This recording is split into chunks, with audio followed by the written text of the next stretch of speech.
Last night I dreamed that I was an employee of a massive department store, and I was walking around in this department store. I don't remember what my job was. I don't know if I was supposed to be customer service and I was just walking around on the sales floor looking for customers who might have questions about our stock, or if I was security. I can't remember if I was wearing a security guard's uniform or not, and I certainly didn't know anything about the inventory in this place, so regardless of whatever my job was, I was utterly useless. But nevertheless, I was walking around in this huge department store. It was a really big place, and it was well lit, it was well stocked. All of the shelves were full, and we were open for business, but there were hardly any customers in this place. I was just walking around looking. It was just like almost nobody here. It was just a few employees kind of just shuffling about.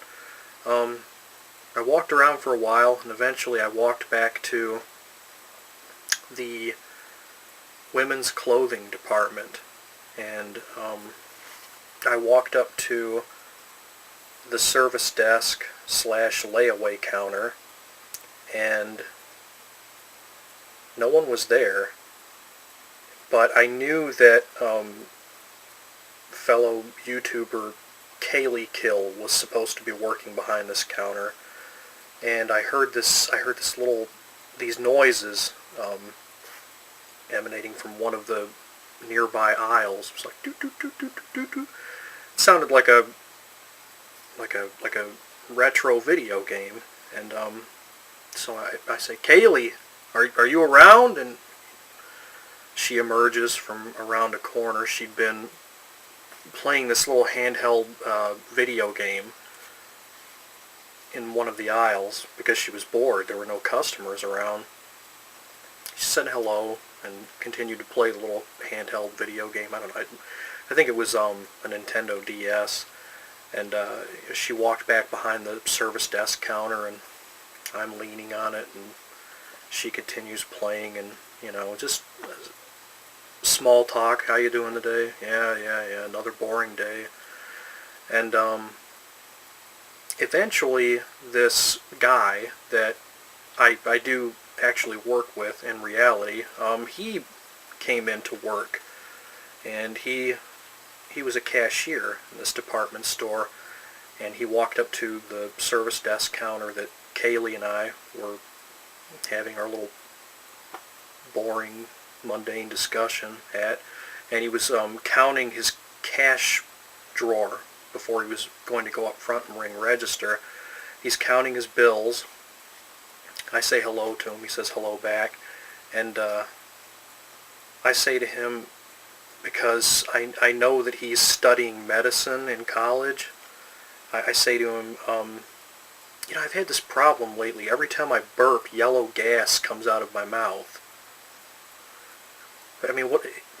Do you know anything about that at all? And he looks worried. He stops counting his bills. He looks at me and he says, "Do me a favor. Draw a picture of yourself burping this yellow gas. I want to see what shade of yellow the gas is." I look at him and I say, "Well, I mean, it's yellow, dude." He's like, I know. Just do your best. Just here's a sheet of paper." He pulls out a sheet of paper. Actually, he unfolds a sheet of paper. He had one folded up, a blank one, in his pocket of his vest, and he puts that down on the countertop. And I happen to have a pack of crayons with me, so I say, "All right, fine," and I draw this little picture of myself burping a yellow gas cloud, and this guy picks up my drawing. He looks at it for a moment. He says, "Yeah, you've got it all right." It's this rare condition. It starts in the digestive tract, but once you've got it, I hate to tell you, it results in the rapid hardening of the arteries. I mean, you're going to be dead very soon. And I was blown away. Like, what?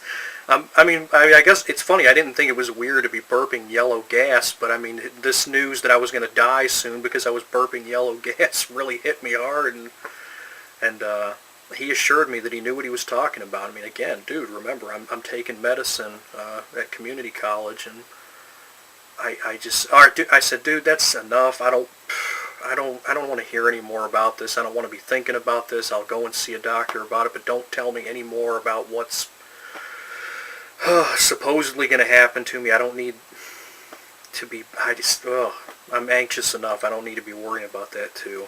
And I took my little drawing, and I walked back to the receiving area where all of the overstock is stored, and this loud, booming, menacing voice came over the loudspeakers of the store.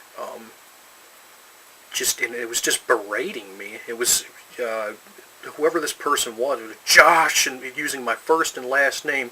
You must come to the front immediately. You will admit to. And I don't remember what I was being told that I was going to have to subject myself to, or what I was being accused of. But I mean, I was just shocked and a little frightened. I didn't go up front to where I was paged to be, because I didn't want to meet whoever this was that was yelling at me over the store intercom. So I did leave the receiving area, and I walked back to KayleighKill's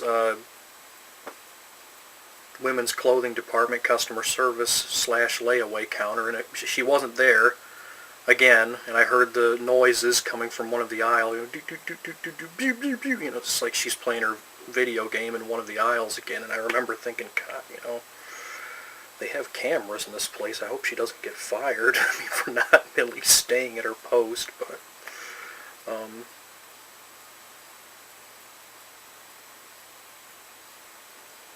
then what did I do? I remembered hoping, that Kayleigh wasn't going to get fired. And, I